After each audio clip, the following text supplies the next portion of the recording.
자, 오늘 이제 또 시작하도록 하겠습니다.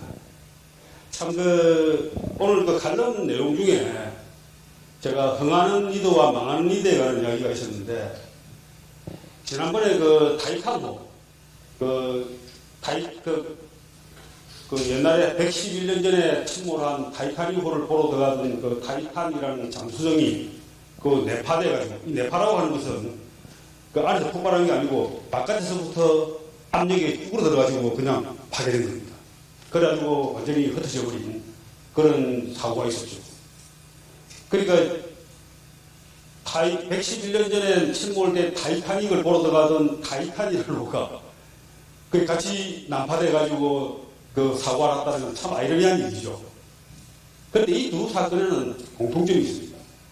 아주 그 결정적인 공통점이 있는데, 타이타닉호가 출범을 하기 전부터 며칠 동안 계속 경고가 통신을 받았습니다. 그 경고가 뭐냐면 엄청난 유빈이 흘러다닙니다. 그러니까 배가 그 부딪히지 않도록 조심해라, 이런 이야기를 받았고, 그 당일날 사고가 나는 날에는 물이 6번이나 나왔습니다. 그런데 이 통신병들이 그 당시는, 그러니까 통신하는 담당자가 2명이 있었는데, 그 당시의 그 북대서양 쪽에는 얼음이 많이 돌아다니기 때문에 그래 겁을 안 했습니다. 그래가지고 그러고 또 그 배를 타고 가는 아주 초고화 여객선이었기 때문에 거기에는 굉장히 돈 많은 사람, 걸리는 사람들이 많아가지고 자기들이 지금 현재 있는 통신을 본국에 보내라. 통신 쉽게 말하면 지금 메시지 보내면 이 작업에 몰두하느라고 그걸 무시했었어요. 그래가지고 이제 그렇게 침몰했고요. 1,500명 이상이 죽었습니다.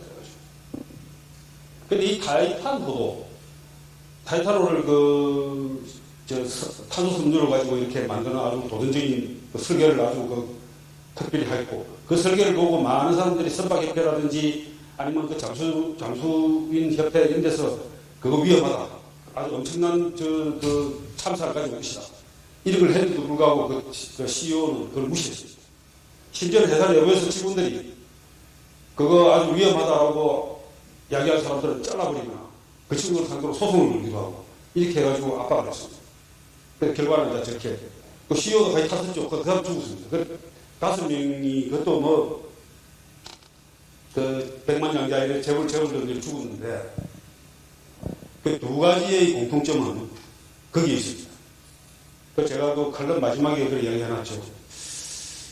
박유유라는 사람의 말입니다. 흥하는 리더는 누가 나한테 무슨 말을 안 해줄까 걱정하고, 망하는 리더는 누가 무슨 말을 할까 걱정한다 하는 거죠. 여러분 혹시 누가 나한테 무슨 말을 할까, 무슨 자소를 할까 겁이나십니까? 그럼 조금 위험한 리더고요. 누가 나한테 무슨 말을 안 해줄까 걱정되십니까? 그것도 다 것인가 보네. 예, 그거 아주 훌륭한 리더들이십니다. 자, 이제 시작하겠습니다. 참, 제가 칼럼을 일주일에 하나 쓰는 거 대단하지 않습니까? 제가. 예. 오늘 아침에 실린 것은 지게 짓는 거에 관한 이야기입니다. 제가 어릴 때 농사를 많이 지었기 때문에 지게를 짓는 일인데, 지게 짓는 것이 어떤 우리의 가치를 주는지 한번 읽어보시기 바랍니다. 자, 소정은 네 번째가 아닙니다. 지금은 오늘은 제6편과 제7편입니다. 한 번에 2편씩 하려고 그러는데, 오늘 편이 조금 양이 많아 보이는데 제가 최선을 한번 다해보겠습니다. 자, 이 그림 보이시죠? 이게 오른쪽에 있는 머리가 6개 달린 뱀같이 생긴 저 괴물이 스킬라라는 겁니다. 왼쪽에 소용돌이 물에 빠지는 거죠. 저것도 괴물입니다. 저 소용돌이를 카리베디스라고 합니다. 배가 그 사이를 지나갑니다. 그러니까 왼쪽으로 가면 어떻게 됩니까? 카리비스에 가면 배를 다 빨아당겨가지고 배가 침몰하고 사라집니다. 오른쪽으로 붙어가면 어떻게 되겠습니까? 이 스킬라가 머리 6개가 한꺼번에 6명씩 잡아먹습니다. 자, 어디로 가야 되겠습니까? 자, 이 우리 사하고 이거 뭐 하다 보면은 이리 가도 안 되고 저리 가도 안 되고 이런 상황은 여러분들은 하루에 몇 번씩 만나기도 하고 아마 평생에 수도 없이 많은 경험을 하실 겁니다. 그걸 뭐라고 하냐면 Between Scylla and Charybdis라고 해서 영어 사전은 영어의 수구에 나옵니다. 스킬라와 카리브스 사이라고 하는 것입니다. 그리고 이거를 우리가 하는 진태양이나 3연초가 뭐 양자체질 뭐 이런 거 이렇게 말로 좀 대체할 수 있는데, 근데 스킬라, 비치니 스킬라의 캐리디스라는 말만큼 아주 절박한 말이 없죠. 그래, 이거를 이제 이 사람들은 뭐라고 이야기하냐면, choosing between two evils. 그러니까, 두 개의 악마 사이 중에서, 두 악마 중에서 하나를 선택해라. 이런 이야기입니다. 자, 여러분, 어디를 선택하시겠습니까? 머리 아프십니까? 자, 선택이 어렵죠. 그래, 이게 다 옛날에는 고전에 그 가르침을 다 주고 있습니다. 오디세우스가 키르케로부터 떠날 때, 키르케하고 한 7년을 살았습니다. 키르케라는 마녀입니다. 이 마녀가 정전 서방님이 떠난다 그러니까 도저히 잡을 수 없으니까, 그럼 이제 당신이 만날 여러 가지 위험을 만나게 될 텐데, 그래, 그 위험에 대해서 이야기해 주겠다. 지난달에 기억나십니까? 그 세렌 지나갔지 않습니까? 세렌 왜 사람의 얼굴에 새의 몸통을 한 괴물인데, 유혹하는 말을 해가지고 배에 뛰어들게 했지 않습니까? 참 칼럼에 그대 자유로운가라는 하는 칼럼이 있습니다. 그 칼럼은 그때 세렌에 가는 말입니다. 세렌의 유혹을 할 때 전부 선원들은 귀에 밀랍으로 귀를 막게 해서 그 소리를 못 듣게 하죠. 자기는 어떻게 합니까? 돛대에 딱 묶으라 해가지고 그 소리를 듣습니다. 리더는 현실을 직시하게 됩니다. 그러니까 다른 모든 선원들은 그 소리를 듣지 않더라도 자기는 들어야 됩니다. 호기심도 있겠죠. 그리고 듣고 있어야 배가 어디까지 가는지를 알아야 될 거 아닙니까? 그 리더는 그 자기를 돛대에 묶어놓고 길을 열어놓고 있다가 나를 풀어달라고 사정하고 그래 하면은 너희들은 와서 더 나를 꽁꽁 묶어라. 뭐 이렇게 명령을 하죠. 그게 키르케가 처음 알려준 거고요. 두 번째가 이겁니다. 키르케가 어떻게 이야기해 주시죠. 한쪽 바위의 동굴에 무시무시하게 기대되는 스킬라가 살고 있어요.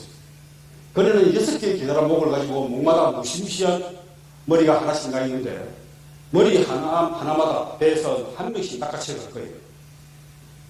다른 쪽에는 캐리디스가 검은 물을 빨아들이죠. 그러니까 물을 빨아들일 때는 그곳에 가지 마세요. 대지를 흔드는 신도 그대로 보여주지 못할 테니까요. 그러니 그대는 스킬라의 동굴 쪽으로 다가가서 그 옆을 얼른 통과하세요. 6명의 전우를 잃는 편이 모든 전우를 다 잃는 보다는 훨씬 나을 테니까요. 이제 어디 가야 되는지 아시겠죠? 다 치보라는 걸 다 같이 죽자. 이래서는 안 된다는 거죠. 차라리 6명을 희생하더라도 6명이 그리고 빨리 지나가라. 6명이 희생하고. 그러니까 이제 오디세우스가 이렇게 이야기합니다. 혹시 그 끔찍한 캐리비데에서 벗어나면서도 스킬라를 물리칠 방도는 없는 건가요? 그러니까 대감한자여, 그대는 불사신들 앞에서도 물러서지 않을 작정인가요? 스킬라는 무시무시하고 끔찍하고 사납고 덤빌 수 없는 불사의 재앙이에요. 그네를 막을 방도는 없어요. 그대는 무장하고 그 바위 옆에서 지체하다가는 그네가 다시 그만큼 많은 사람들을 잡아가지 않을까 두려워해요. 그러니 그대는 있는 힘을 다해 통과하십니다. 그래서 한번 싸워보겠다고 어떻게 하다가 다시 또 6명 더 잡히면 기다, 이런 뜻입니다. 이 당시에, 언제 쓴 거냐 하면, BC 8세기입니다. 호메로스가 썼습니다. 그 오디세우스라는 책이 나온 겁니다. 그 당시에 문장과 철학이 대단하죠? 예, 엄청납니다.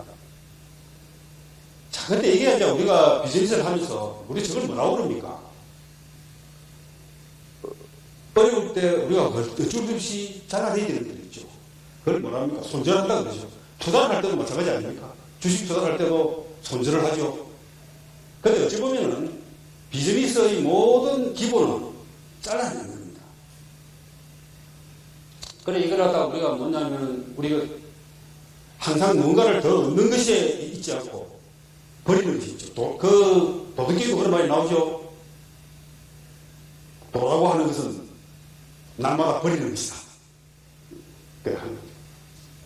그래서 삶, 비즈니스 관계, 이런 것들은 다 우리가 스킬라와 캐리비데스 사이에 있습니다. 그래서 이걸 구조조정이라고 말합니다. 기업에서. 기업의 구조조정은 만약에 재무적인 구조조정이 있는가 하면은 이런 조직적인 그런 구조조정이 있습니다. 조직적.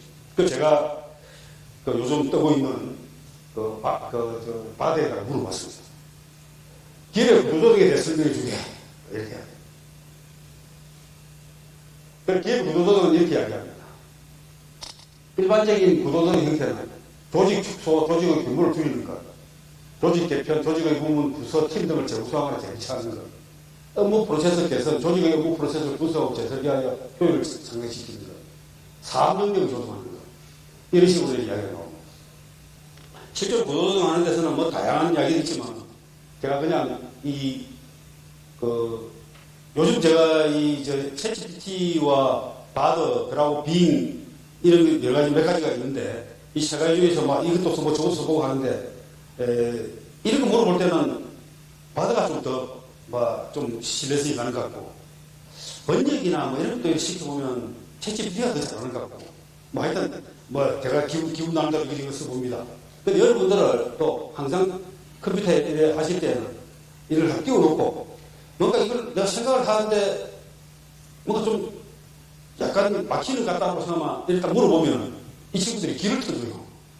이게 정답은 아니지만 많은 부분을 내 생각을 정리를 해줍니다. 이처럼 기업 구조조정이 뭐가 돼서 이렇게 설명을 해주고 있죠. 자, 기업 구조조정하면 여러분 생각나는 사람이 누가 있습니까?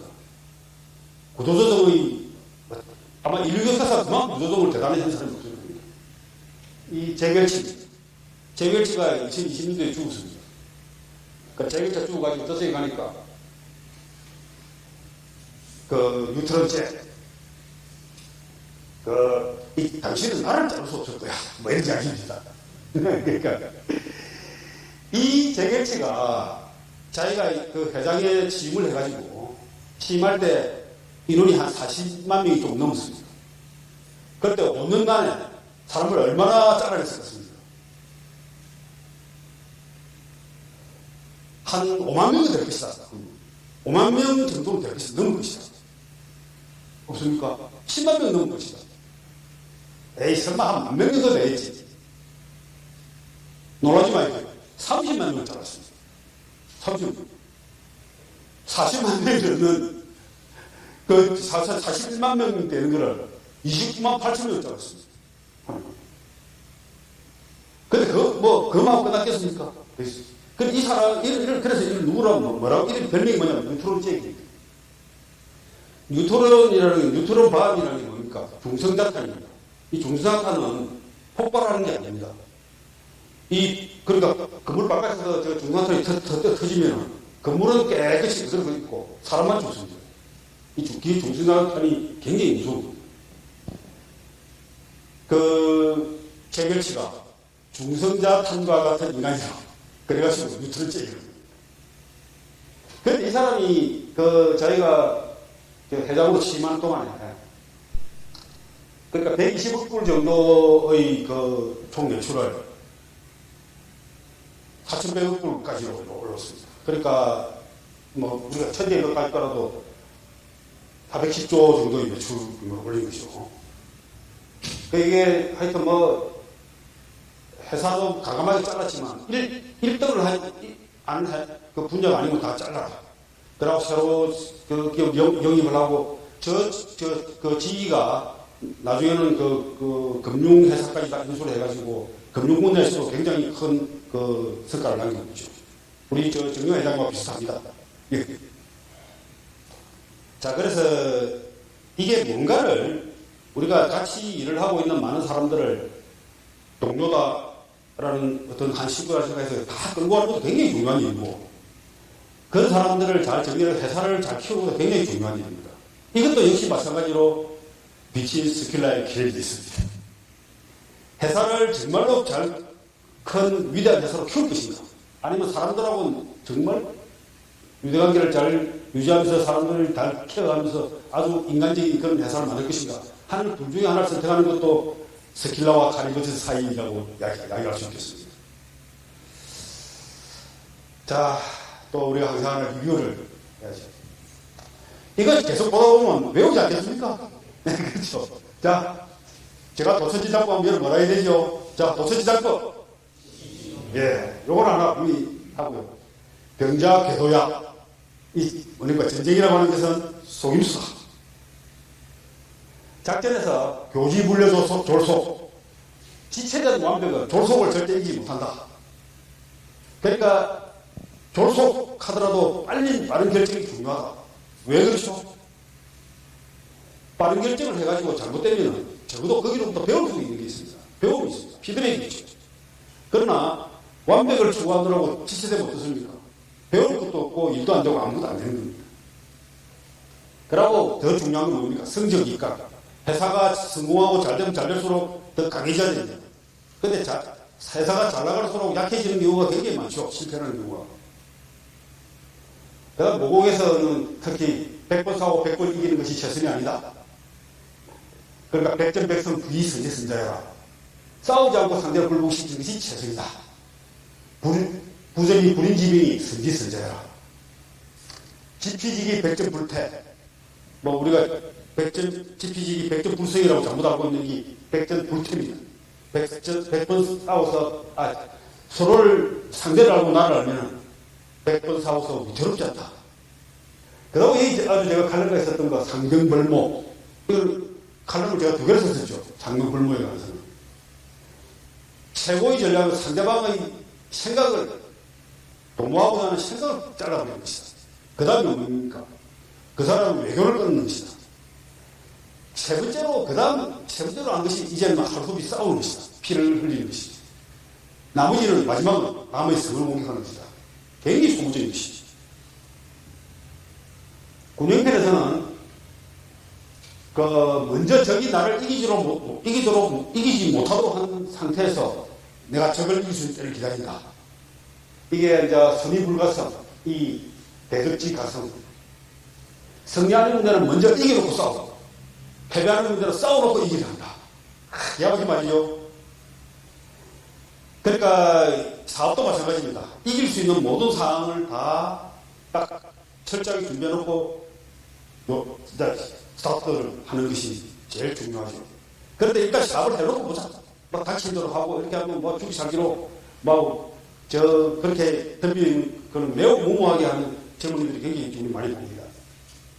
그 다음 병체편 이정합 이성 정식으로 싸우고 기병 병식으로 이겨라. 저번에 씨름 보셨죠?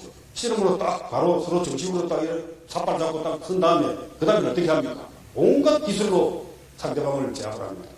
별별 기술이 다 있었죠. 그 다음에 형체절 기억나시죠? 골프 스윙하고 딱 똑같은 것이죠. 형이 돼야 되고, 체가 어떻습니까?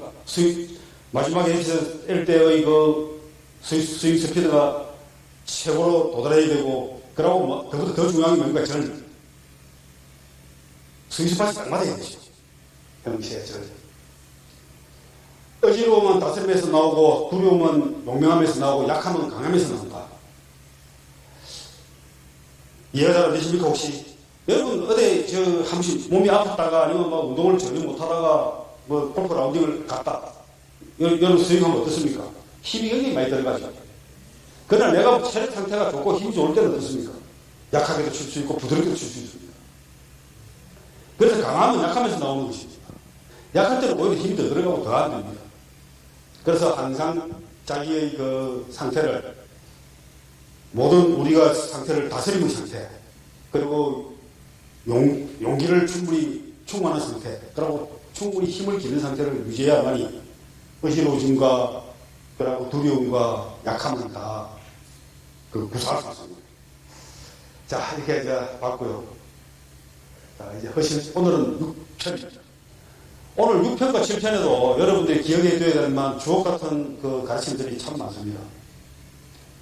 그래서 제가 오늘 급수 물고 죽기살기로 여러분들에게 이야기 할 테니까, 오늘 혹시 잘못 잘 안 들리더라, 이렇게 해서 절대 아쉬워할 수 없습니다. 잘 아시지 않습니까? 다시 반복해서 제가 또 하지 않습니까? 완전히 주입을 하겠습니다. 오늘 이야기 중에 좀 괜찮은 말들이 지인이 부치의, 그리고 충기허, 허를 찔러라, 형인이 무형, 병영상수, 이런 말들입니다. 그래도 이게 좀 한 번씩 우리가 한문으로 가지고 공부를 했으니까 한문으로 한 번씩 말을 할 수 있도록 이렇게 좀 외워보면 괜찮죠? 먼저 전장에 자리 잡고 적을 기다리는 편이 편안하다. 내가 먼저 자리 잡고 기다리는 게 편안하다. 뭐 그것저것 달려가지고 싸우는 것보다는 그렇다는 얘기죠. 그러나 뒤늦게 전장에 이르러 전쟁을 제초하면 수고롭다. 고로 잘 싸우는 자는 적을 부르되 적에게 불려다니지 않는다.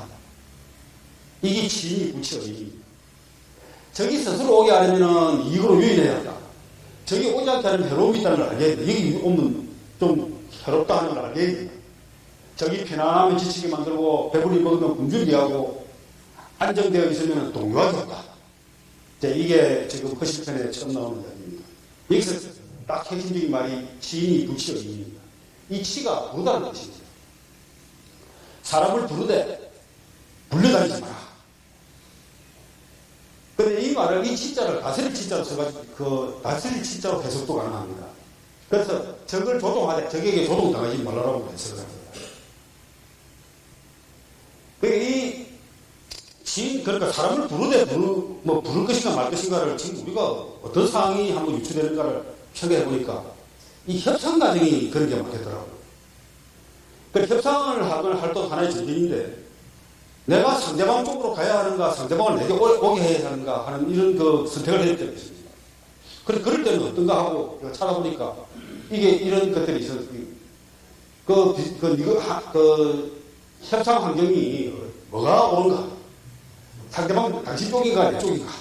이런 가지고 이렇게 갈등이 길게 있어요. 그 내용 쭉 읽어보니까 뭐 큰 대단한 건 없는데 이걸 다시 같이 챗GPT에게 물어봤습니다. 협상 장소를 정하고 가요. 상대방의 사무실과 우리 사무실 중 한 군데를 고려하고 있는데 어느 점이 유의해야 하는가? 이렇게 물어보니까 이 식으로 오히려 이 답이 이 카드보다 더 낫습니다. 이거는 그냥 가셔가지고 이게 뭐 대단히 중요한 이야기는 아니니까 한번 오늘 가셔가지고 챗GPT나 바더 빙 이런 데다 해가지고 제가 똑같은 질문 한번 해보십시오. 해보시면 그 말이 그렇구나. 이게 뭐 여러 가지가 있네요. 협상의 목적, 분위기, 시간 이런 걸 고려하고요. 그러고 뭐 상대방 사무실, 우리 사무실 이런 게 있는데 여러 가지 요소를 고려해가지고 그러니까 일단은 자기 자리에서 하는 것이 유리합니다. 그 유리하다는 것을 이제 또 이래 어디 물어보니까 NBA 농구를 생각해보라 하는 말이 있어가지고 이런 차트가 있어요. 이게 뭐냐면 NBA에서 홈 경기와 어웨이 경기를 하잖아요. 다들 이래 보면은 이 승률이 자기들 어웨이 경기에서의 승률이 승률을 각 팀들의 승률입니다. 어웨이 경기, 홈 경기. 이따 방으로 보면 전부 홈 경기가 월등하게 승률이 높습니다. 그렇죠. 그러니까 이거는 우리 시체마로 이야기하잖아요. 이래 집에 키우는 개도 자기 집에서는 한숨 묻고 들어간다. 이거 똑같은 거죠. 그래서 여러분들이 협상을 해야 될 어떤 여러 가지 상황이 닥쳤을 때 일단은 내 쪽에 불러서 하는 게 유리합니다. 주인이 묻히어 주인이죠. 사람 상대를 부르되 불려가지 마라 하는 딱 그 가르침이 그대로 적용됩니다. 이게 정말 이 통계가 이렇게 나와 있는 걸 보면 이 자기의 홈 경기가 주는 심리적인 여러 가지 효과는 굉장하다는 걸 볼 수 있죠. 지위 불치의 가르침을 할 수 있습니다. 자, 그 다음 문장 한번 보죠. 적이 쫓지 않을 곳으로 나아가고 적이 예상하지 못한 곳으로 쫓아라. 체리를 해물어도 수고롭지 않는 것은 적이 없는 곳으로 가기 때문입니다. 공격하면 반드시 빼앗는 것은 지키고 있지 않는 것을 공격하기 때문입니다. 수비하면 경고한 것은 적이 공격할 수 없는 곳을 지키기 때문입니다. 그래서 공격을 잘하는 자는 적이 어디를 지켜야 할지 모르게 하며 수비를 잘하는 자는 적이 어디를 공격해야 할지 모르게 한다. 미묘하여 무형의 경지에 이르고 신묘하여 무성의 경지에 이르면 적의 심사를 아무데나 할 수 있다. 쉽게 말하면 나는 투명인간이 되고 상대방만 드러내놓고 하게 되면 상대의 생명의 생산의 탈도를 내가 마음대로 가진다는 거야. 참 이 전쟁의 모습을 이런 전쟁의 경지가 미국 같은 경우는 근대에 와가지고 예를 들어서 미국이나 유럽 같은데 우리 워털루 전쟁이나 미국의 남북 전쟁을 보면은 완전히 서로를 드러내놓고 싸우는 게 그게 신사적인 싸움이라고 생각할 거죠. 양쪽에 딱 줄을 서가지고 마주보고 서로 한 줄씩 총을 발방 쏘고 싹 쓰러지면 그 다음에 또 와서 총을 쏘고 이렇게 하는 아주 그 원시적인 방법이었죠.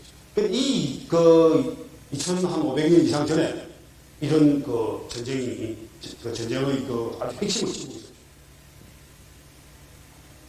그래서 여기서 오늘 어디를 공격지켜야 할지 어디를 공격할지 모르겠다. 그 상대방의 공격을 하는 그 허점을 잘 찾아내야 되는 거죠. 이런 거를 생각하면 여러분 어떻습니까?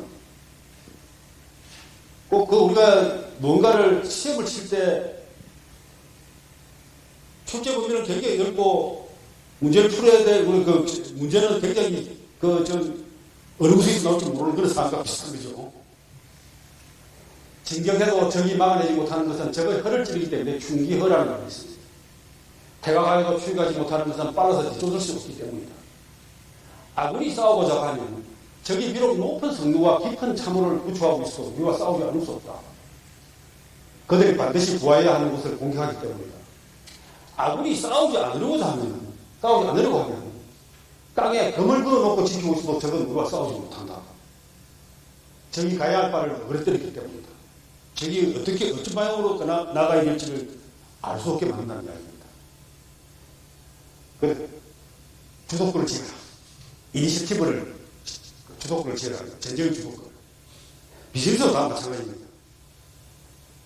이게 주도하라라고 하는 말은 이제 치인이 불치의 의미에 있다. 아주 핵심적인 요지인데요. 삶이라고 하는 것은 내게 일어나는 것이 아니라 내가 일어나도록 만드는 것이다. 세상에 갖다가 닥치는 대로 주어진 대로 거기에 반응해서 살아가는 것은 굉장히 힘든 일, 피곤한 일이죠. 남에게 힘든 거죠. 그러나 내가 그 사건을 일어나게 하는 겁니다. 예를 들면 군대에서 여러분 그 구보해 보셨죠? 구보해 보신 분들 기억날 겁니다. 구보할 때 제일 앞에 서는 게 편합니까? 제일 뒤에 서는 게 편합니까? 많은 사람들이 막 그냥 뒤에 숨어서 뒤에 지지 따라가려고 하는 사람들이 많습니다. 그런데 좀 요령을 아는 사람들은 제일 앞에 섭니다. 제일 앞에 서는 자기의 보폭대로 자기의 리듬대로 달려가면 피곤하지 않습니다. 그런데 뒤에 따라가면 굉장히 피곤합니다. 빨라졌다, 늦어졌다 하기 때문에 땅에 끌려가는 것은 그렇게 힘듭니다. 여러분 혹시 어디 구보할 일이 있으시면 박씨 앞에 서십시오. 무슨 구보하시면 그렇게 앞에서 힘듭니다. 그래서 이거를 앞에서 이끄는 사람들을 프로액티브 하다고 하고 주도적이라고 하고 뒤에서 끌려가는 사람을 리액티브라고 합니다. 반응을 하는 겁니다. 주도하느냐 반응하느냐의 차이는 이런 겁니다. 예를 들어서 우리가 뭐 개나 이런 데 앞에 있을 때 바로 차면 어떻게 합니까? 깨생 하고 이렇게 아니면 하고 달라들죠. 그걸 뭐라고 합니까? 외부의 자극이 있을 때 바로 반응을 하는 것. 그 반응이라고 하죠. 그러나 사람에게 누군가가 와서 내보고 바로 차면 어떻게 합니까? 같이 바로 찹니까? 일단 이렇게 묻겠죠. 와 그라요? 이러면 뭘 겁니까?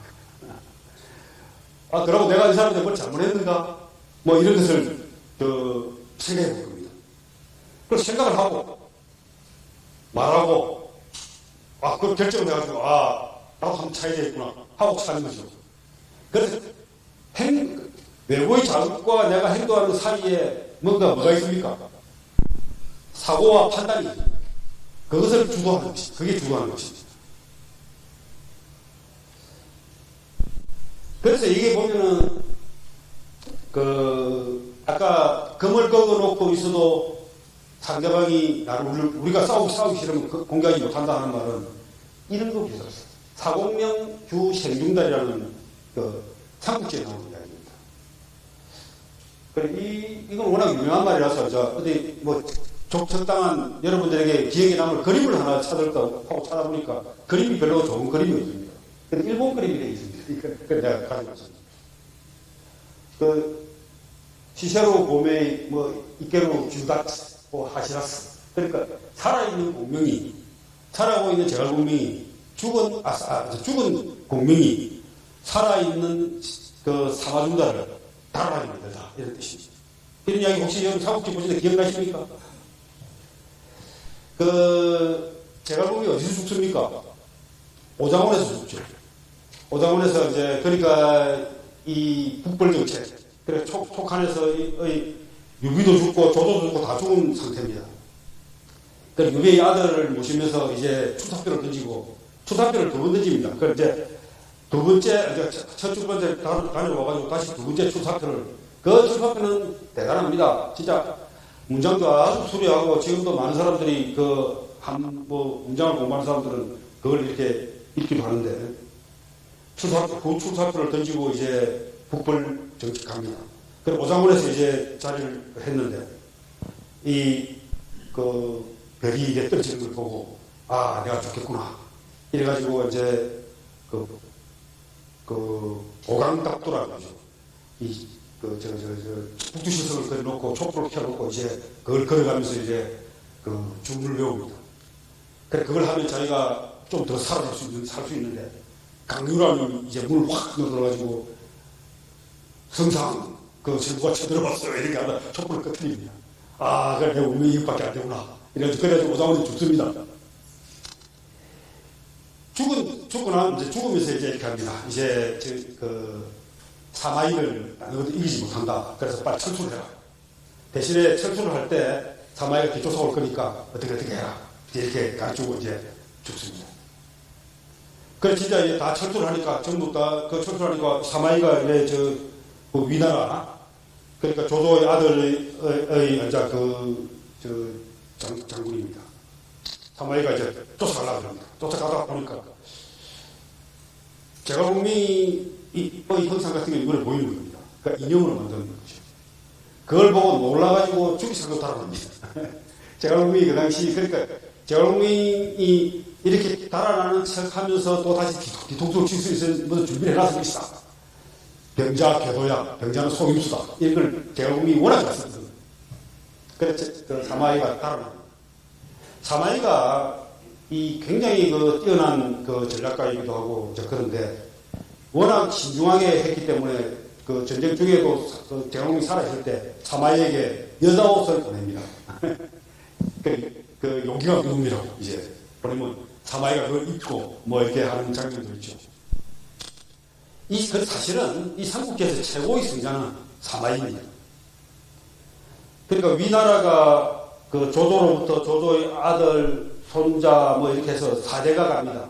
조조는 왕이 되진 않았지만 그 사이에 사마이가 이래 있다가 나중에 반란을 일으켜가지고 진나라를 세웁니다. 그러니까 사마이의 손자가 이제 왕이 되는 거죠. 그러니까 위진 남북조를 이제 실질적으로 열은 거죠. 그러니까 삼국지에서 세 나라가 다 위, 초, 오 이렇게 싸우지만 결국의 마지막에 해계문 모든 주문을 평정한 것은 결국 사마이입니다.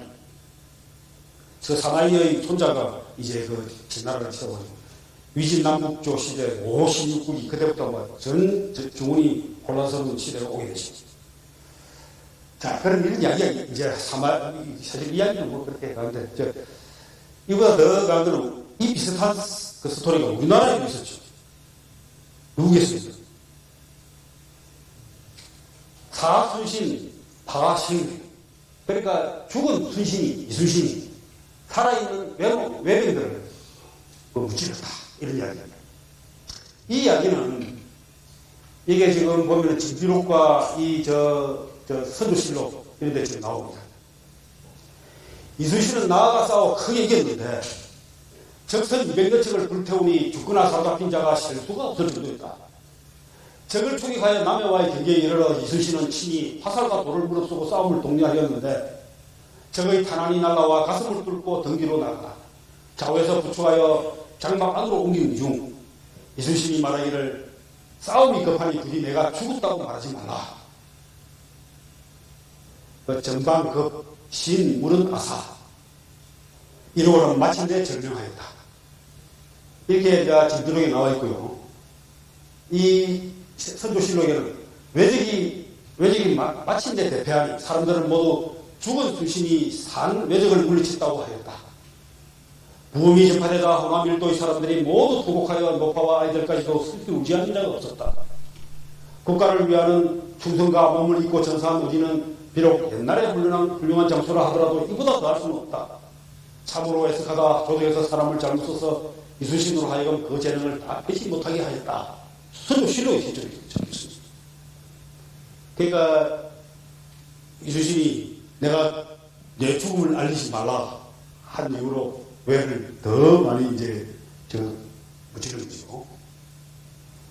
자, 이 주기허라는 말이 아까 나왔었죠. 그 허를 찌르는 반전입니다. 이 브라질의 치키노 스카르파라는 아주 제부도 있는데 이 사람이 아주 희한한 짓을 하였습니다. 허를 찌르는 짓을 했습니다.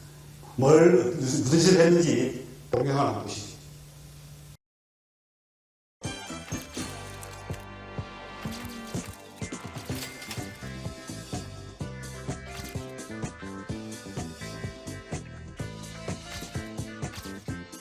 Is it possible to be more eccentric? Yes, and for a good cause. With only one post, Chiquinho Scarpa shocked all of Brazil and the media. He posted on Facebook that he would bury his $500,000 Bentley in the garden of his mansion, inspired by the pharaohs who buried their treasures. 이 양반이 어느 날 자기 차동이 있죠. 한 5억 내 10억 이상 하는 저 차를 땅에 장기식 채겠다 이라는 겁니다. 땅에 파묻겠다. 그러니까 좀 난리가 났습니다. 여기 보면은 나쁜 놈들 하는 말도 안 되는 뉴스도 엄청 나오고 방송에도 나오고 절대 난리가 나는 겁니다. 그러고 왜 그렇게 짓을 하느냐 라고 하니까 자기는 내가 정말 좋아하는 차다. 저 좋아하는 차를 난 죽어서도 저 세계에 가서 타야 된다. 그래서 내가 저 세계에 가져가려고 한다. 이렇게 하는 겁니다. 날짜까지 다 해가지고 12월 며칠 날 금요일 장례식을 치를 거다. 그러고 저런 짓해서 좋아요가 아니고 이거 뭡니까 싫어요 이거를 막 엄청나게 받고 메일로 날라오고 이제 그래가지고 날이 됐어요. 그날 이렇게 차를 진짜 실제로 땅을 파묻고 묻으려고 합니다. 자, 그만 쓰고 일단 파묻는 거는 그만두고 일단 내 집으로 들어오셔라. 이래가지고 이제 다 사람들 불러들여가지고 이야기를 합니다.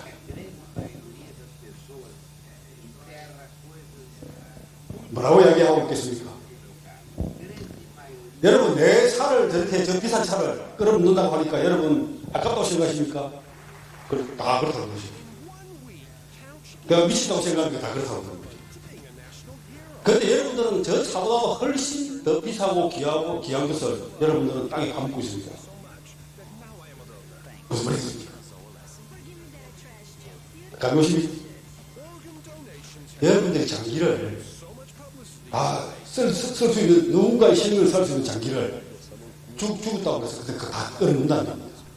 그래서 죽기 전에 죽었다고 했을 때 장기를 기증을 해야 되는 것이죠. 그래 그 귀한 것을 왜 기증을 하지 않고 다 끌어먹고 있느냐. 그래가지고 이 사람이 이렇게 하고 나서 장기 기증이라고 30% 늘었어요. 아주 대단하죠. 그래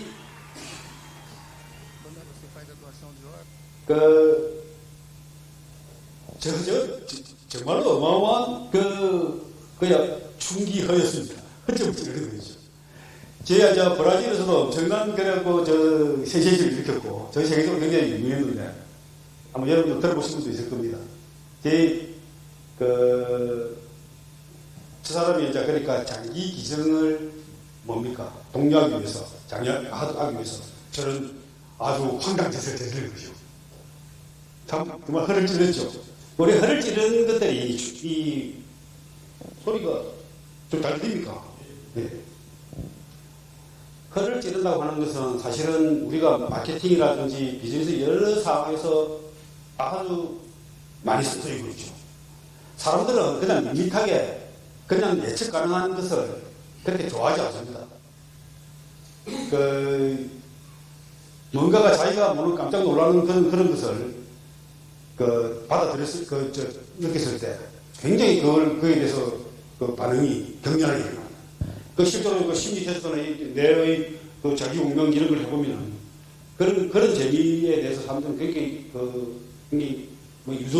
아마 DNA에 그런 것이 이렇게 숨어 있다고 생각합니다. 여러분들도 비즈니스를 좀 충격적으로 잘해보고 싶으면 순기 허락을 하십시오. 그래, 적은 드러나게 하고 아군은 드러나지 않게 하면 아군은 집중되고 적은 분산된다. 아군이 하나로 집중되고 적이 열로 나뉘어지면 열이 하나를 공격하는 것이니 아군이 많고 적은 적게 된다. 다수로 소수를 공격하면 아군이 마다 싸울 상대가 줄어드는 것이다. 아군이 싸우고자 하는 것을 적이 모르게 하여야 한다. 모르면 대비하여야 할 것이 많아지고 아군이 싸워야 할 것이 줄어든다. 앞을 방비하면 뒤의 병력이 적어지고 뒤를 방비하면 앞이 적어진다. 좌측을 방비하면 우측이 적어지고 우측을 방비하면 좌측이 적어진다. 방비하지 않아도 될 곳이 없다면 모든 곳에 병력이 적어질 수밖에 없고 병력이 적은 것은 상대를 대비하는 것이고 병력이 많은 것은 상대로 하여금 자신을 지키게 만드는 것이다. 이게 그 형인이 아무형이라고 해서 나를 숨기고 있으면 상대방이 지켜야 할 것이 굉장히 많아지게 되고 우리는 지켜야 할 것이 적어지게 됩니다. 그래 이걸 이제 비즈니스 상에서도 여러 가지로 우리가 해석을 할 수 있는데 일단 이거는 간단히 역시 이 형인이 아무형에 대해서 좀 하고요. 아까도 얘기했지만 공격과 방어는 시험 문제와 그 출제 범위와 같은 것입니다. 예를 들어서 책 어디서 어느 책에서 출제한다 그러면 시험 자체는 한두 개밖에 안 나오는데 어느 것이 나올지를 알 수가 없습니다. 그래 전쟁도 그렇고 우리가 마케팅도 그렇고 다 그렇습니다. 고로 싸울 장소를 알고 싸울 날을 안다면 천리에 가서 전쟁을 치를 수 있다. 싸울 장소가 나를 모른다면 왼쪽이 오른쪽을 구할 수 없고 오른쪽이 왼쪽을 구할 수 없다. 앞이 뒤를 구할 수 없고 뒤가 앞을 구할 수 없다. 하물며 멀리는 수십리요 가까워도 몇 리가 떨어져 있지 않겠는가. 내가 헤아려 보건대 월나라 병력이 비록 많다 한들 성패에서 어떤 이름이 있겠는가. 이게 지금 이 손무가 자기가 이 손자병법을 썼을 당시가 오나라에서 있을 때입니다. 오나라에 오다스가 손무 보고 불러가지고 발탁을 해가지고 이 함녀 밑에서 이제 지금 그 손무가 오나라를 위해서 이제 그 전략을 짜주고 있었는데 오나라의 가장 큰 적은 바로 옆에 초나라와 그 아래쪽에 있는 월나라입니다. 그 월나라가 공격을 해올까도 두려워하는데 월나라는 거리가 상당히 떨어져 있습니다. 그래서 월나라 같은 경우는 병력이 아무리 많다 한들 승패에 영향을 미치지 못한다. 그런 이야기입니다. 결국은 이제 오나라가 손무가 죽고 뒤에 그 밑에 저 부차나 이런 쪽 가가지고는 그리고 망했죠. 월나라에 망했죠. 월나라 부친에게. 적을 파하여 책지. 덕실의 차를 알고 적을 도발하여 작지. 적의 동정을 위치를 알고 지역을 탐색하여 형기. 그러니까 생기와 사지를 알고 생기와 사지는 살 곳과 죽을 곳입니다. 전력을 비교하여 각지. 남는 곳과 모자라는 것을 안다. 그러니까 이게 책지, 작지, 형지, 각지. 적의 전략을 파악하고 도발하고 정탐하고 비교하라. 이게 내용은 딱 막 가슴에 딱 와닿는 내용이 별로 없어서 제가 한번 여러분 읽어가는 정도로 그런 내용이 있구나 하는 정도로 넘어가겠습니다. 여기 보면 이제 또 좀 용병의 형은 용병의 병형이라고 하는 것은 병이라고 하는 건 전쟁을 말합니다. 용병의 형의 극치는 무형에 이르는 것이다. 무형이기 때문에 깊이 침투한 간첩도 염탐할 수 없고 지모가 뛰어난 사람도 도모할 수 없다. 우리가 형체가 없기 때문에 간첩이 들어와 있어도 우리가 뭔가를 찾아낼 수 없다는 겁니다. 상대는 더 모를 거죠. 형에 기초하여 사람들로부터 승리를 가져왔지만 사람들은 알지 못한다. 사람들은 모두 우리가 승리하는 형이 있다. 형이었다는 것은 알지만 승리하는 형을 어떻게 만들어냈는지는 알지 못한다. 그러므로 승리한 것을 거듭쓰지 않고서도 형에 응하는 것은 무궁하다. 전쟁의 형은 물과 같다. 백영상수입니다. 물의 형은 높은 곳에서 낮은 곳을 추구하고 군대의 형은 실한 곳을 피하고 허한 곳을 치는 것이다.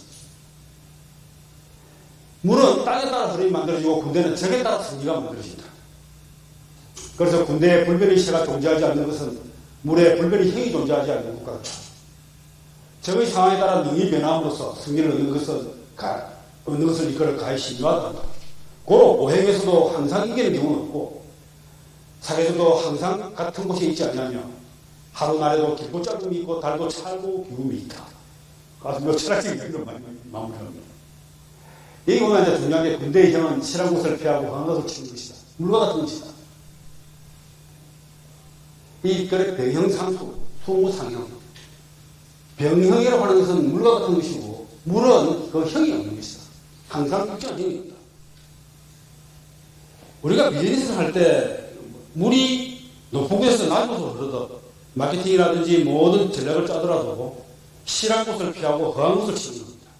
남들하고 경쟁이 치열하고 사람들이 다 몰려가지고 거기서 뭐 그야말로 치고받고 하고 있는 그 처절한 곳에서 싸우기보다는 어떻습니까? 좀 더 경쟁이 덜하고 그리고 돈을 벌기 좋은 곳 그걸 뭐라고 그러죠? 블루오션이라고 그러죠. 그런 곳을 찾아서 일을 하는 겁니다. 군대도 그렇고 물도 그렇고 우리 비즈니스도 그렇고 다 어떻습니까? 우리 비즈니스도 이 물과 같은 상수 물을 닮았습니다. 이 상이라고 하면서 코끼리 상자는 닮다 이런 뜻입니다. 그리고 말을 제가 한 번 더 이렇게 옮겨놨습니다. 전쟁은 적에 따라 승리가 만들어지는 것이다. 비즈니스는 시장 상황에 따라서 우리가 성공이 만들어지는 것이다. 이렇게 바꿔서 말해야 되겠죠. 우리가 많이 비유하는 것 중에 하나가 사업에서 모든 사람들 성공을 하시는 분들을 보면 자기 성공의 공식이 있습니다. 그리고 그 공식을 잘 맞추면 한 번 성공하고 두 번 성공하고 세 번 성공하고 성공을 합니다. 그런데 전문가들은 구루들은 이렇게 하겠죠. 가장 위험한 것은 자기가 성공한 그 사실 자체다. 왜 그러면 그렇게 하면 성공한다는 걸 알기 때문에 또 그렇게 한다는 거죠. 그렇게 하는 것은 세상은 항상 변하고 시장도 변하고 경쟁도 변하고 다 변하고 그리고 소비자도 변하는데 그걸 똑같은 전략으로 가지고 계속 해나가는 것은 이런 것 같은 겁니다. 런던에 가가지고 길을 잘 모르겠으니까 자기가 익숙한 파리의 지도를 가지고 와서 길을 찾아가겠다는 거 똑같다. 이렇게 이야기하는 겁니다. 뜨끔하십니까 혹시? 뜨끔한 분 없으십니까? 잘하고 계시군요. 네. 김기희 대표님만 잘 아주 허탈하게 웃고 계십니다. 자, 그래서 런던에 가서 파리 지도를 가지고 찾아다니는 바보 같은 짓을 해서는 안 될 거 아닙니까? 당연히. 자, 그 다음에 군쟁입니다. 군쟁이라고 하는 것은 군이라고 하는 것은 군대를 이야기하기도 하지만 군대가 지지하고 있는 그 자체 진영 그걸 이야기합니다. 이 군이라는 게 마차가 이렇게 마차에 뭘 씌워놓고 쉬고 있는 것 정착하고 있는 그 뜻입니다. 그래서 진영은 유리한 입지적 시기적 조건을 확보하고는 그걸 구축하는 그것은 경쟁입니다. 그러니까 맞싸우는 것이 아니라 우리 진지를 어디다가 구축하고 어떻게 상대를 기다릴 것인가 하는 것을 이야기하는 겁니다. 그럼 여기에 나오는 것에 아주 기가 막힌 언어들이 몇 개 있습니다. 우식지계, 그리고 이유위직하고 이환미리하라, 선임발 선임지, 풍림화산, 어디서 많이 들어본 루입지에서 들어본 것 같죠? 적의 사기를 꺾어라, 사치팔물, 뭐 이런 것들입니다. 그 다음에 치리, 치심, 치력, 치변. 오늘 요거를 지금 제가 다 할 수 있을지 모르겠는데, 최대한 하고, 약간의 시간이 꽉 차더라도 다 하는 것을 목표로 하겠습니다. 자, 물론, 용병이라고 하는 것은, 용병이라는 것은 병사를 움직이는 것, 전쟁을 치르는 것입니다. 장수가 군주의 명을 받아 군을 집결하고 사람들을 소집한 다음 적과 대치하여 소경하는 형태로 이루어지지만, 군쟁보다 더 어려운 것은 없다. 그러니까 진지를 구축하는 경쟁, 이것보다 더 어려운 것입니다. 일단 자리를 어떻게 잡느냐 하는 겁니다. 자리 잡는 거 굉장히 이거 중요하죠.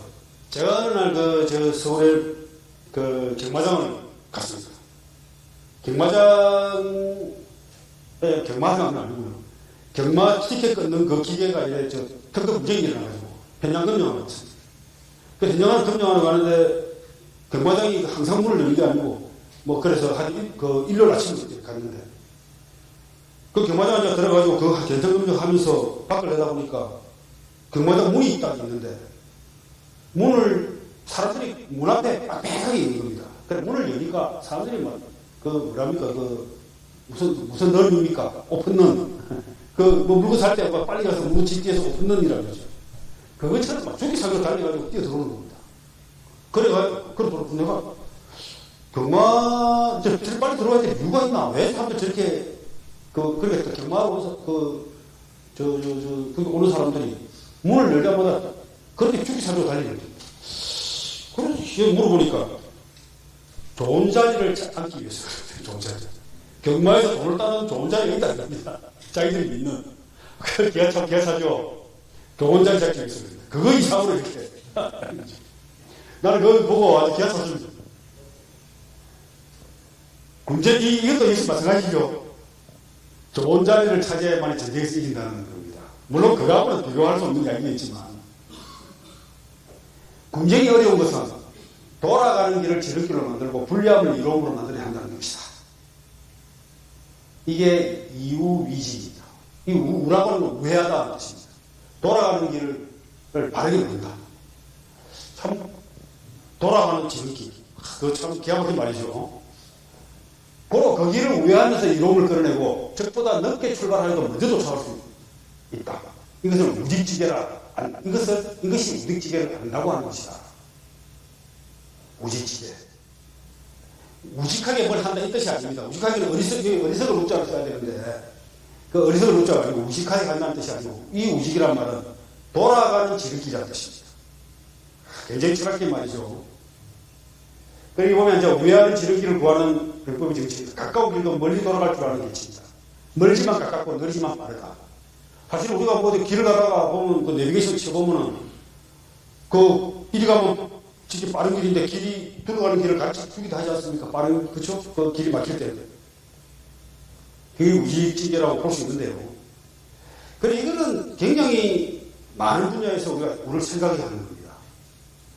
그래서 제가 어떤 예를 들면 여러분들이 더 좀 쉽게 와닿으실까 하고 생각했는 게, 가능입니다. 가능이라고 하는 것은 그 군주에게 신하가 말을 하는 것, 그러니까 군주의 생각을 바꾸거나 군주에게 보고를 하는 것이죠. 이 외에 안녕이라는, 제가 다음에 이 안평중인데, 안녕의 호가 평중입니다. 이 안녕이라는 사람은 굉장히 뛰어난, 그러니까 제 나라의 제경공 시대의 재상이었습니다. 굉장히 전쟁인데, 온갖 이 사람에게는 기가 막힌 많은 고사성어가 있습니다. 예를 들면 이도살삼사, 안자지어, 양두구유, 낭귤, 북지 이런 말이 다 이 사람한테 나온 겁니다. 지금 다 이야기 드리면 시간이 좀 많이 걸릴 거고요. 요만 안자문제라는 이 사람이 굉장히 지혜로운 간언을 많이 했는데 그 간언 중에서 제가 가장 괜찮은 말이라고 하나 가져왔습니다. 이것보다도 더 기가 막힌 말들이 많은데 다음에 한번 여러분 소개시켜드릴 기회를 만들도록 하겠습니다. 재경공이 사냥을 좋아하여 촉표라는 사람에게 새를 기르게 했다. 근데 그가 새를 잃어버렸다. 이 재경공이 화가 나서 그를 죽이라고 했다. 그래, 안자가 들어보니까, 죽이면 안 되거든. 그래, 이렇게 이야기합니다.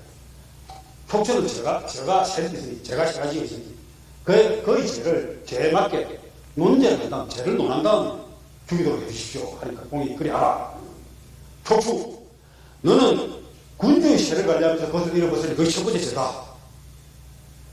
우리 군주로 하여 새 때문에 사람을 죽이게 하니 이게 두 번째 죄다. 그러고 제후로 하여, 그러니까 다른 나라 왕들로 하여 군주가 새는 중앙에 이고 사람은 가볍게 여긴다고 소리를 듣게 했으니 그게 첫 번째 죄다. 어떻습니까? 그래도 죽이라 하겠습니까? 그래, 거기 죽이지 말라. 과일이 그걸 가르치면 듣겠다. 이렇게 합니다. 대박이죠? 그러니까 군주에게 촉초를 죽이지 마십시오. 통촉하옵소서 하고 엎드려가지고 해봤자 무슨 소용이 있겠습니까? 이 이상 더 기가 막힌 가능이 있겠습니까? 이거보다 이만큼 뛰어난 가능들이 굉장히 재밌는 말들이 많은데 제가 한번 다음에 다시 기회를 만들겠습니다. 제가 천주전국 시대에 뛰어난 사람들, 저번에 진문공, 그리고 초장왕, 맹상군, 이런 사람들을 주제로 해가지고 다 강의를 다 한 자료들이 있는데, 한번 그 사람들 개별적으로 이렇게 해서 한번 따로 한번 해보는 것도 한번 나를 잡아야 되겠습니다. 제가 제일 좋아하는 강의사는 진문공에 관한 건데, 그거는 반드시 여러분들에게 한번 들려드리겠습니다. 자, 군주에게 가능한 걸 영린이라고 합니다. 영린이라는 말은 영화도 있었죠. 이 용이 이렇게 있는데, 용 모가지에 보면, 거꾸로 난, 비늘이 거꾸로 나 있습니다.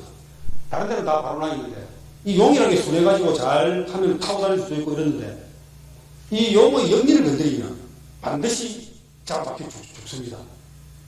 영린입니다. 그래, 군주의 영린을 건드리지 않는 것이 굉장히 중요하죠. 그래서 어떻게 하면 군주의 신기를 건드리지 않고 자기의 뜻을 전하느냐 하는 게 이게 굉장히 어려운 문제인데, 그래 보면은 이 영린을 건드리고 잘 가정을 한 사람들은 역사상 굉장히 많습니다.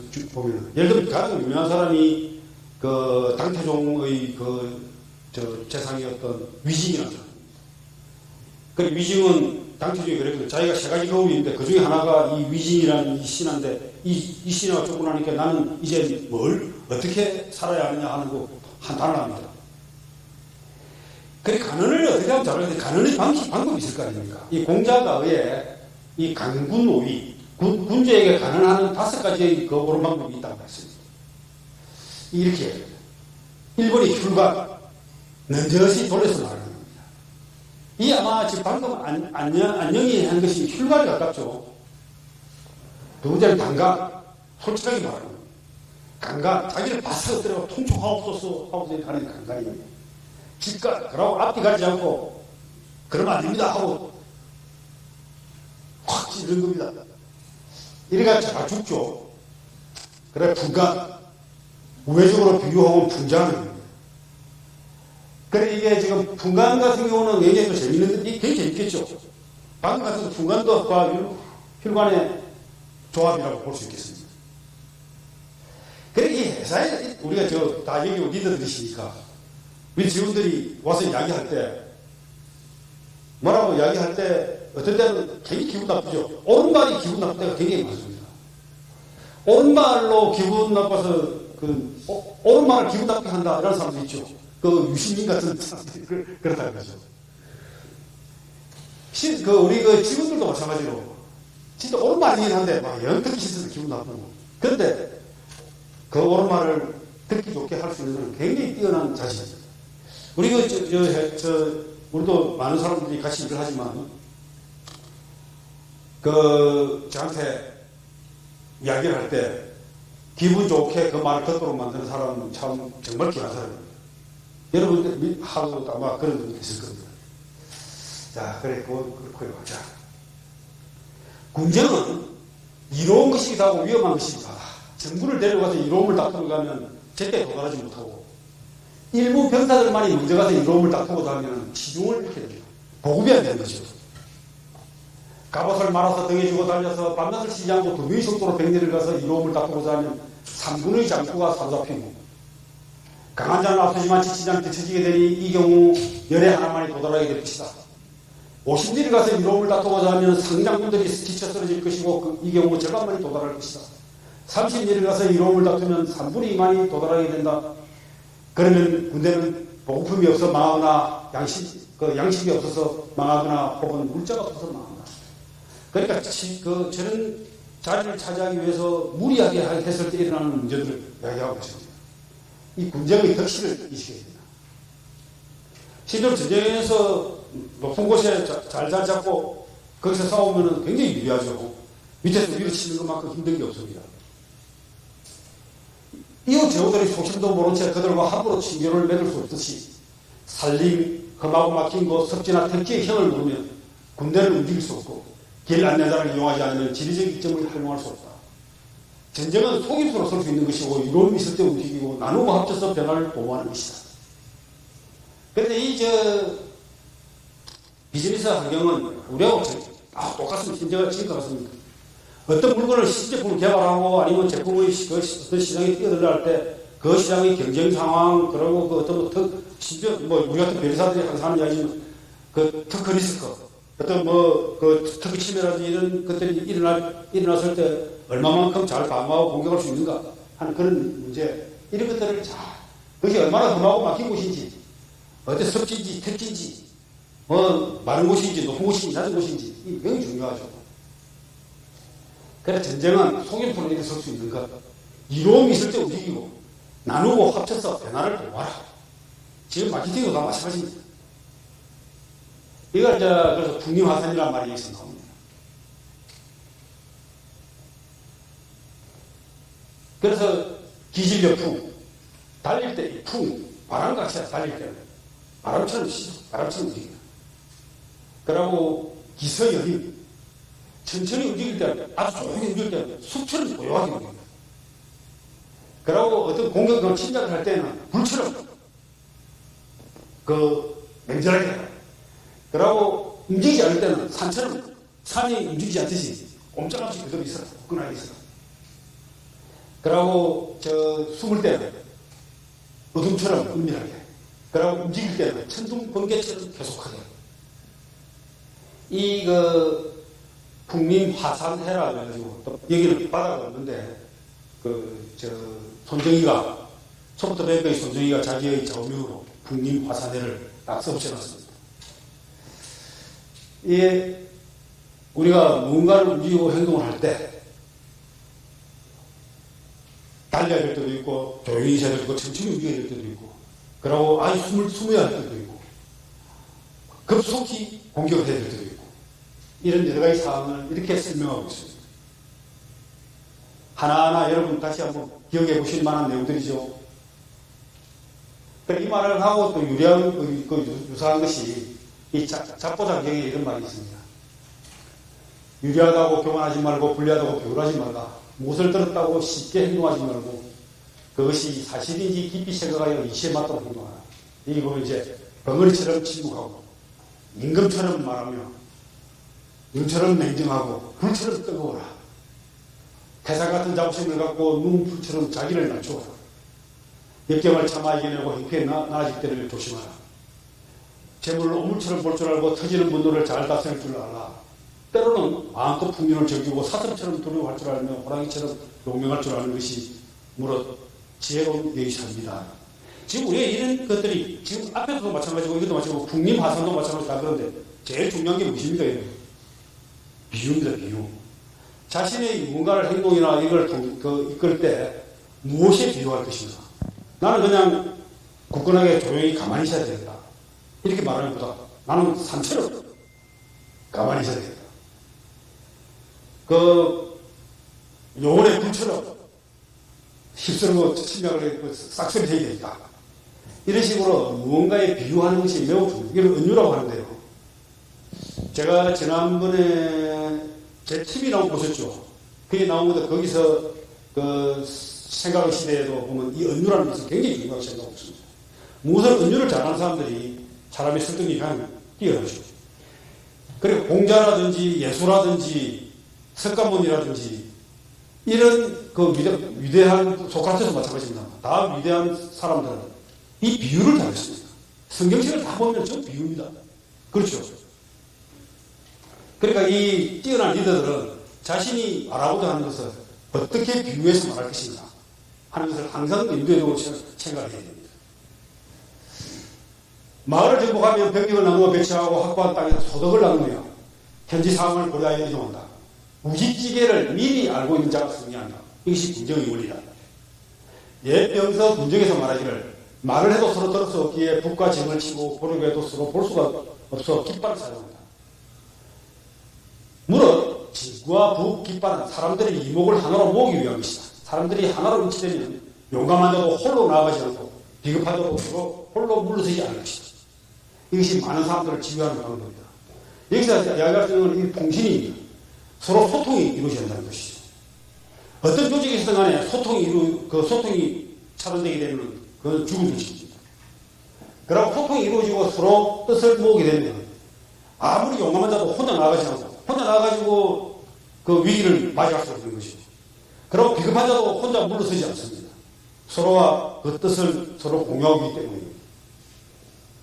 야간 전투에서는 횃불과 북을 많이 쓰고 주간 전투에서는 깃발을 많이 사용한다. 이는 병사들의 눈과 귀의 반응이 다르기 때문이다. 방관하지 다르기 때문입니다. 소통, 이게 굉장히 중요하다는 것을 여기서 얘기하고 있어요. 지금 같으면 뭐라고 했습니까? 카톡 반드시 확인해라. 얘기하고 똑같은 것입니다. 자, 저거의 사진을 끌 거야. 여기 보면 고 상군 가탈기, 장군 가탈시, 상군의 길을 갖다, 그러니까 아들이 아무 상군이라고 하는 것은 전병력을 말합니다. 전병력의 길을 뺏을 수도 있고, 장군의 탈신, 그러니까 마음을 갖다가 뺏을 수 있습니다. 적군의 사기를, 적군의 사기를 끊고, 적장의 신기를 뺏을 수 있어야 한다. 아침 기운은 왕성하고, 낮 기운은 해이하고, 저녁 기운은 꺾인다. 아침은 예기, 왕성하고, 낮 기운은 타기고, 밤 기운은 기기다. 사람의 기운은 항상 하루가 변하는 것이죠. 점심 먹고 나면 게을러지죠. 타기, 게으르다는 겁니다. 저녁 먹고 나면 이제 자야 되니까, 피곤하니까 돌아와서 기운이 이제 왕성한 기운이 꺾이게 됩니다. 그래서 사치를 해야 됩니다. 치기, 치신, 치력, 치변. 다음에 기를 다스리고, 상대방의 기를, 그러고 마음을 다스리고, 상대방의 힘을 다스리고, 변화를 다스려야 된다. 얘기를 피하고 타기와 기기를 공격하라. 그러니까 아침 새벽에 상대방의 얘기를 피하고, 상대방의 기운이 이렇게 게을러지거나, 꺾였을 때, 그때 공격하라. 이게 치기다. 질서를 지키면서 적의 혼란을 기다리고 조용히 적의 혼란을 기다린다. 이게 치신이다. 가까이에서 멀리서 오는 적을 기다리고 휴식하면서 필요한 적을 기다리고 배불리 먹고서 굶주린 적을 기다린다. 이것이 치력이다. 우리의 힘을 유지하기 위해서 상대방의 힘이 없을 때를 공격해야 한다. 이런 이야기입니다. 깃발이 정연하고 질서 있는 적과 맞상대하지 않고 질서가 정연한 적은 싸우지 마라. 진정이 당당한 적을 공격하지 않는다. 이것이 치병이다. 이 나중에 제가 골프 손잡이를 할 때 이 비슷한 이야기를, 이 이야기를 가지고 사례를 들 겁니다. 자, 문제 8물. 해서는 안 되는 게 8가지입니다. 고능무량, 고지를 향해 싸우지 마라. 높은 데를 향해 싸우지 마라. 뭐 전쟁에 고지전 이런 것도 있었죠. 고지 탈환을 위해서 옛날에 엄청나게 많은 희생을 치른 백마고지 이런 데가 있었습니다. 배구물력, 언덕을 던진 적을 그걸로 싸우지 마라. 언덕을 던지고 있으면 어떻게 합니까? 죽기 살기로 싸우게 되겠죠. 다음에 저 뒤에 나옵니다. 배수지진하고 이런 나옵니다. 양배물 쪽, 거짓으로 폐한척 달아나는 적을 쫓지 마라. 이게 거짓으로 달아나는지, 아까 사마이가 쫓지 말고 스스로 달아나는 게 뭡니까? 상대방이 거짓으로 달아나고 또 생각하는 거죠. 그리고 예종, 울공, 뭐 사이가 왕성한 적 공개하지 말라. 이병무식, 유일한 미끼, 저걸 취하지만 미끼를 그들이 물지 마라. 거기 보면 어디 그 그림이 있습니다. 내가 지금 이 잡힌 것은 입을 함부로 놀랬기 때문이다. 물고기 그림을 딱 그려놓고 있습니다. 왜 뭡니까? 입을 함부로, 미끼를 함부로 건드렸기 때문입니다. 철군하는 적의 테러를 막지 마라. 포위된 적에게 반드시 테러를 허용하라. 막다른 곳에 몰린 적을 핍박하지 마라. 대충 이 내용은 무슨 말인지 이게 가지고 오실 겁니다. 우리 적과 싸울 때 이런 상대의 입장을 항상 고려하면서 상대의 죽기 살기로 덤벼드는 적은 건드리지 않는 게 좋죠. 코너에 몰리죠. 자, 이제 정리하겠습니다. 제가 좀 많이 빨리 했는데 거의 뭐 여러분들에게 큰 지장을 안 드리도록 하게 됐습니다. 자, 정리해볼게요. 취인이 불치어인, 기억나시죠? 적을 부르되 불려가지 마라. 충기허, 혀를 찔러라. 개인이, 무형. 상대방은 드러나게 하고 나는 드러나게 하지 마라. 그래, 무형을 추구하라는 거죠. 병형상수. 전쟁이라고 하는 것은 물과 같다. 물을 담는 것이다. 물은 위에서 아래로 가지만, 전쟁은 어떻게 합니까? 실한 데서부터 실한 곳을 피하고 허한 곳을 가는 겁니다. 마케팅은 어떻게 해야 됩니까? 블루오션을 찾아야 됩니다. 우직지게 둘러가는 지름길.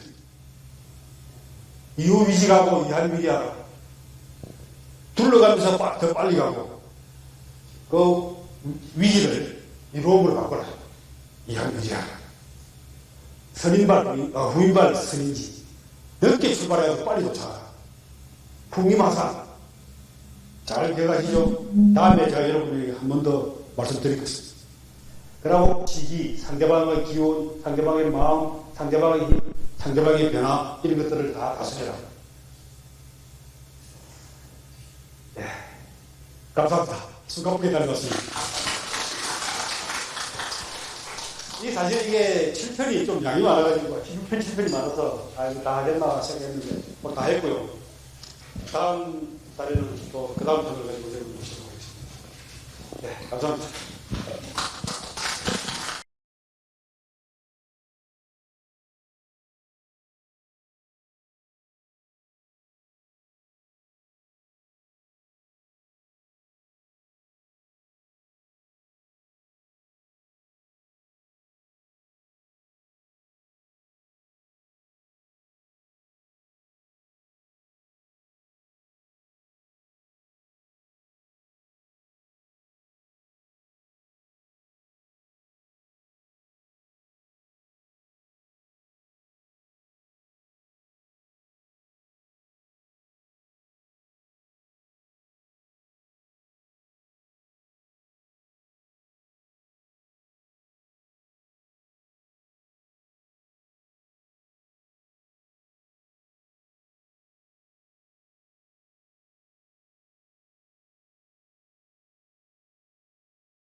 참들하고 이제 잠깐 제가 이야기를 중간에 아까 앞에 나가서 3부 스피치 하기로 했다가 조금 늦게 오셔가지고 했던 김지현 대표를 모셔가지고 한번 말씀 좀 들어보겠습니다.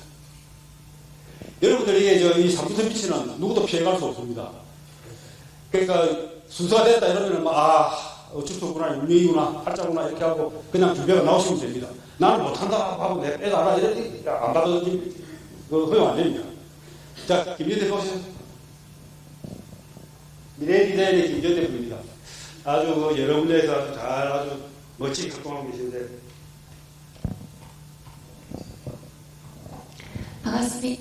반갑습니다. 미래디자인연구소 대표 김지은입니다. 갑자기 목이 이렇게 또 훌륭하신 분들 몇몇이 또 제가 또 지인들도 많이 계신데 또 이렇게 또 훌륭한 자리에 또 이런 훌륭한 우리 강사님 모시고 이렇게 또 같이 수업을 듣게 돼서 영광입니다. 저는 2005년도에 디자인 회사를 창업을 해서 지금 한 18년 정도 업을 계속하고 있고요. 저는 이제 디자인 분야가 시각 디자인입니다. 그래서 시각 디자인이라고 하면 잘 모르시는데, 저희는 이제 그 기업체나 관공서에 일반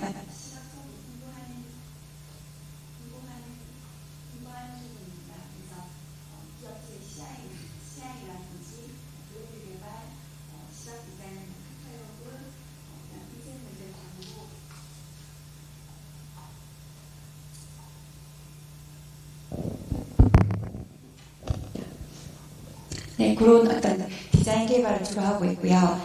우리 지금 허정모 전 시장님도 계신데, 시장님 계실 때 저희가 플러스 창원이라고 하는 브랜드도 저희가 개발한 바가 있었습니다. 그리고 저희 또 우리 벤처협회 우리 전 회장님과 지금 현 회장님도 계신데, 벤처협회 지금 홍보이사로 활동하고 있습니다. 그래서 벤처 기업인의 발굴과 저변 확대, 그리고 우리 기업끼리 교류와 협력을 해서 그렇게 열심히 활동을 하고 있습니다. 그리고 저희 일반적인 마케팅을 이 정도로 하고, 저는 요즘 좀 산을 좋아해서 산을 다니고 있습니다. 그래서 죽기 전에 한국의 100대 명산을 한번 다 완등을 하는 목표를 가지고 틈날 때마다 산을 가고 있습니다. 그래서 우리 아침에 이렇게 수업하는 것도 좋지만 우리 아리아가 끝나기 전에 다 같이 한번 등산을 한번 같이 하는 것도 아주 좋을 것 같습니다. 이만 마치도록 하겠습니다. 감사합니다.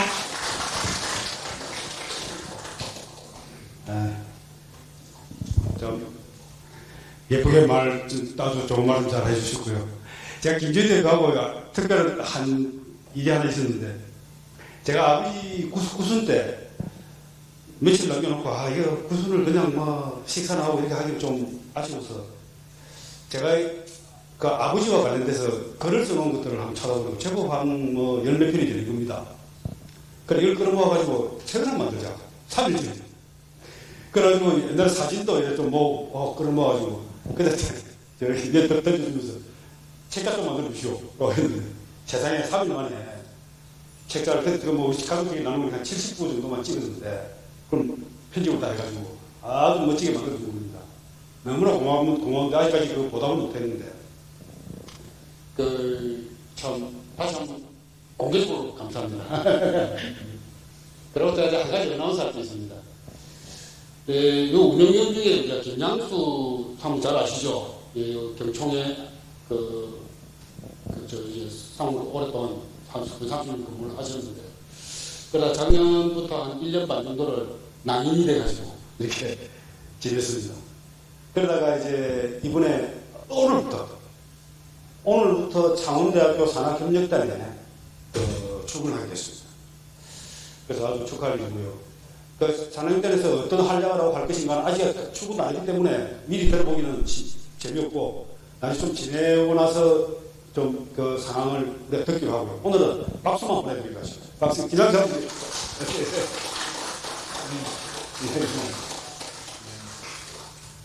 그리고 아리아와 일을 함께 하기 때문에 여러 가지 좋은 일이 생길 수가 있습니다. 여기 또 새로운 일을 도전하셔가지고, 제가 다음에 좀 말씀 들을 텐데, 우리 동화책 2개까지 만드신 분도 있고, 다른 위해서 만드신 건가 모르겠어요. 그 다음에 한번 제가 따로 설명을 하면 듣겠습니다. 예, 계속하겠습니다.